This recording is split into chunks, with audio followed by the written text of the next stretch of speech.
नमस्कार। You create your own universe as you get along. Aarni साहित्य समूह की ओर से मैं जया आर्य, संस्था के अध्यक्ष डॉक्टर मीनू पांडे के साथ आप सबका स्वागत करती हूँ, अभिवादन करती हूँ। मैं बधाई देना चाहती हूँ डॉक्टर मीनू पांडे को कि उन्होंने ये कार्यक्रम शुरू किया, मेरा नाम मेरी पहचान। साथियों, नाम का हमारे जीवन में बहुत महत्व है। हम जब भी पैदा होने से मरने तक किसी से मिलते हैं तो अपने ही नाम से को बताते हैं। ये भी बताना चाहूँगी कि हमारे नाम को कोई और किसी और नाम से बुलाए तो हम उसकी ओर मुड़ के देखेंगे भी नहीं और हमें अच्छा भी नहीं लगेगा। मेरा नाम जया आर्य है, जया वो जो जीतती है। चलिए इसके बारे में और बताऊँ। मैं एक ब्रॉडकास्टर हूँ, ट्रेनर हूँ, सोशल वर्कर हूँ, राइटर हूँ और पोएट हूँ। अब मेरी ज़िंदगी की यात्रा कैसे शुरू हुई? मैं तमिल भाषी हूँ, इंग्लिश में मैंने एमए किया है और मैं हिंदी अनाउंसर बनी। मैं विविध भारती मुंबई, जगदलपुर और भोपाल में कार्यरत की थी और अब मैं सेवानिवृत्त हूँ। मैं आपको बताना चाहती हूँ कि मैंने अपने नौकरी के दौरान बहुत सारे उभरते उद्घोषकों को प्रशिक्षित किया और उनको स्थापित किया। वे अलग अलग स्थानों पर सफलतापूर्वक कार्य कर रहे हैं। एक मनुष्य ही है जो बोलता है, पैदा होने से मरने तक बोलता है, और जब बोलता है तो उसको अच्छा बोलना चाहिए, असरदार बोलना चाहिए, प्रभावशाली होना चाहिए। क्योंकि कोई कितना भी खूबसूरत हो, ब्यूटी कॉन्टेस्ट में जाए और वो अच्छा ना बोले, इंटरव्यू में जाए और वो बोलने में लायक ना रहे, तो वहीं पर फेल कर दिया जाता है। तो ये कम्युनिकेशन स्किल्स जो हैं ये बहुत आवश्यक हैं। मैं इसकी ट्रेनिंग देती हूँ। मैं बैंक्स में, कॉलेजेस में देती हूँ और मेरे पास और भी विद्यार्थी आते हैं जो ट्रेनिंग लेते हैं। साथियों, मैं अब नाम पर आती हूँ। जब मैं अपने ट्रेनीज से नाम पूछती हूँ तो झट से बोल देते हैं आकाश, झट से बोल देते हैं सागर। अरे भाई, आकाश तुम्हारा नाम है, तुम आकाश जैसे हो। सागर तुम्हारा नाम है, सागर जैसे विशाल हो। बोलो ना उसी तरह से।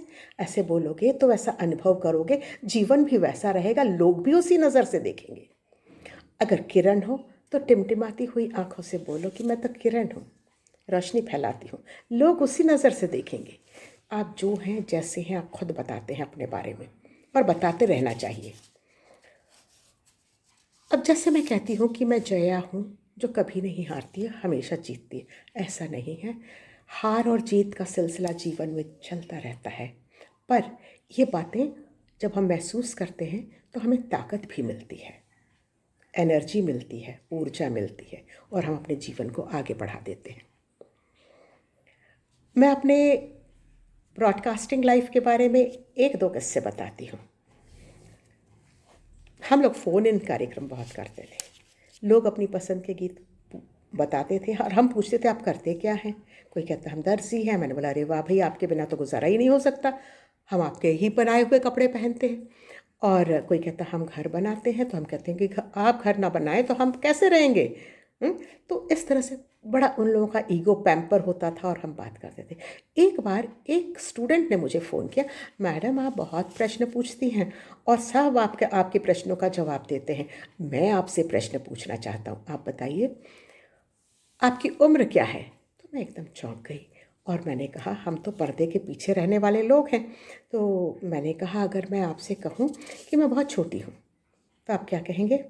अगर आप बहुत छोटी हैं तो आप उतनी ही सुंदर होंगी। फिर मैंने कहा अगर मैं आप कहूँ कि मैं बहुत बड़ी हूँ तो तब तो फिर आपकी आवाज़ से बिल्कुल नहीं लगता कि आप इतनी बड़ी हैं। तो मैंने कहा कि ठीक है, लीजिए अपनी पसंद का गीत सुनिए। और हम तो पर्दे के पीछे के लोग हैं। घुमा दिया, बजा दिया, खुश कर दिया। ऐसे ही मैं एक और वाक़या बताना चाहती हूँ, बहुत यादगार। मैं मंच संचालन भी बहुत किया करती थी, आज भी करती हूँ। तो वो चाहे पॉलिटिकल हो, चाहे वो सरकारी ऑफिसेस का हो, कोई भी फंक्शन हो, मैं मंच संचालन बहुत करती थी। तो मंच संचालन करते समय एक बार अटल बिहारी वाजपेयी जी मुख्य अतिथि थे। मैंने प्रत्येक मंत्री के लिए दो दो पंक्तियाँ कहीं और उनको आमंत्रित किया। मंच पर आकर उन्होंने भाषण दिया और वो अपनी जगह जाकर बैठ गए। जब मैंने अटल जी को बुलाया तो मैंने यही कहा, क्या हार में क्या जीत में, किंचित नहीं भयभीत मैं, संघर्ष पथ पे जो मिला ये भी सही वो भी सही। माननीय नेता प्रतिपक्ष श्री अटल बिहारी वाजपेयी आमंत्रित हैं। वे आए, उन्होंने अपना भाषण दिया। अपने वक्तव्य के बाद वो सीधे मेरे सामने आए और हाथ जोड़ के बोले, बहन कितना अच्छा संचालन करती हैं आप। जब वे आए तो सारे मंत्री मुख्यमंत्री सब आ गए सामने। वो दिन मेरे लिए एक यादगार दिन था। मुझे 2 रात नींद नहीं आई। एक तो नेता प्रतिपक्ष और एक इतने ऊर्जावान वक्ता मेरे सामने आकर इस तरह से कहा, मुझे बहुत बहुत बहुत अच्छा लगा। स्टूडियो में भी बैठ के मैं दिन रात यही सोचती रहती थी। फिर उसके बाद 26 जनवरी के दिन लाल किले की प्राचीर पर उन्होंने कहा, क्या हार में क्या जीत में, कि चित नहीं भयभीत मैं, संघर्ष पथ पे जो मिला ये भी सही वो भी सही। मैं धन्य हो गई। अब मैं अपने बारे में और बताऊं। मेरे 3 बच्चे हैं। ईश्वर की कृपा से तीनों वेल सेटल्ड हैं। एक वॉलमार्ट में यूएस में है बेटी, शादीशुदा है, 2 बच्चे हैं उसके, और वो वॉलमार्ट में डायरेक्टर है। दूसरी बेटी कनाडा में है, वो भी शादीशुदा है, उसका भी एक बेटा है, वो इन्फोसिस में है। बेटा मेरा जोनल मैनेजर है, वो HSBC लाइफ में दिल्ली में है। इन सब के स्वस्थ और मस्त होते हुए मैं अपना कार्य जारी रखती हूँ। मैं जब नौकरी करती थी तो साथ साथ समाज सेवा भी करती थी। मैं आपको बताना चाहती हूँ साथियों कि ये एक जुनून था मेरा, कि मैं ये सोचती थी अगर किसी को पेट भर भोजन मिलता है तो हमें तीसरे का भी ज़रूर सोचना चाहिए। साथियों, मैं भोपाल के अंकुर नगर और हरिनगर में मैंने साक्षरता अभियान छेड़ा। मैं रोज़ मॉर्निंग ड्यूटी करती थी तो दिन में इनके पास घूमती रहती थी, नाइट ड्यूटी करती थी तब भी दिन में। तो हर औरत के पास हर झुग्गी में जाके बोलती थी, तुम्हें पढ़ना आता है? वे कहते थे नहीं। मैंने बोला निकल के बैठो पढ़ने के लिए। कोई नहीं मानता था। सब मुझे देखकर झुग्गी का दरवाज़ा बंद कर देते थे कि ये फिर पढ़ने बोलेगी हमें। चलिए भाई, आपने अगर दरवाज़ा बंद किया तो हमने भी तो हार नहीं मानी। चल, हम हार नहीं मानते, हम उनके पीछे लगे रहे। और फिर हमने पूछा, ये जो दीवार में लिखा हुआ पढ़ सकती हो क्या? ये जो दवाइयों के पैकेट से पढ़ सकती हो क्या? तो बोले नहीं। मैंने बोला तुम में और जानवर में तो कोई फ़र्क नहीं। उन दिनों नगर निगम तीसरी क्लास तक पास कर दिया करता था बच्चों को, उसके बाद बच्चे फेल हो जाते थे। तो मैंने कहा क्यों फेल हो जाते हैं? इसलिए कि तुम अनपढ़ हो।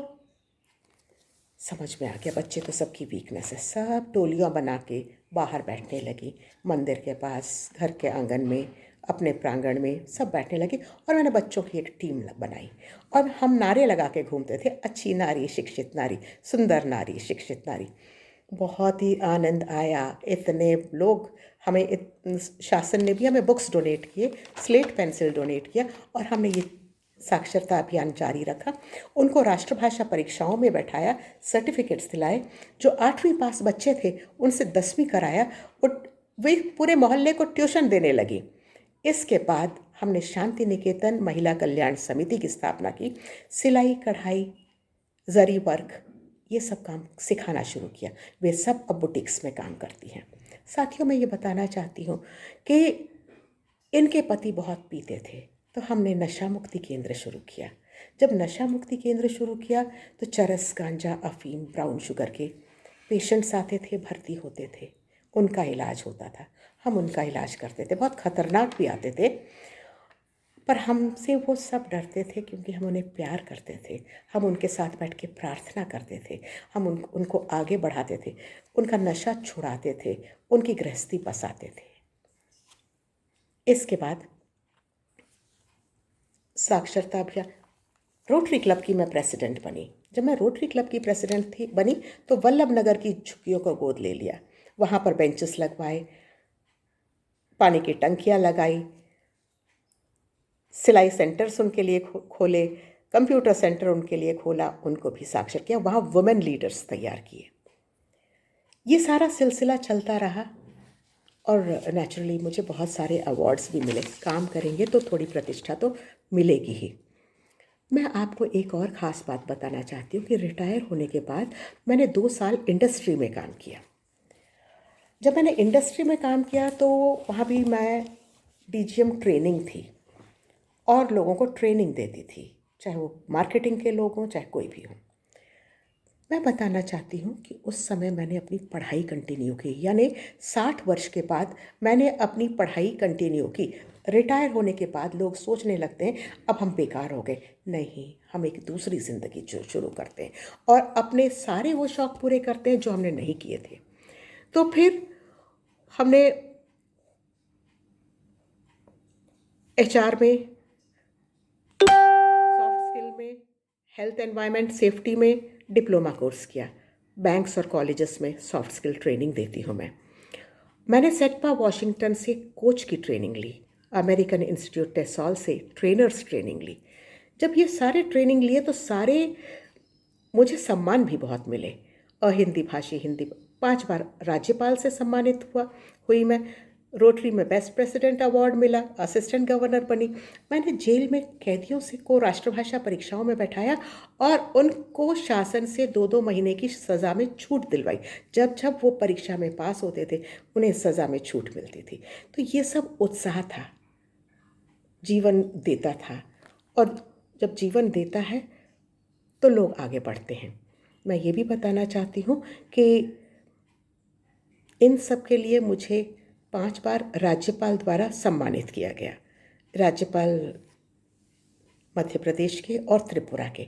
मेरी यूरोप यात्रा, यूके यात्रा, थाईलैंड यात्रा, यूएस यात्रा, ये सब बहुत हुई और हर जगह मैं जाके लोगों को ऑब्ज़र्व करती थी कि कैसे हैं ये लोग, क्योंकि मैं ट्रेनर हूँ, मुझे यहाँ आके वापस ट्रेनिंग देना है।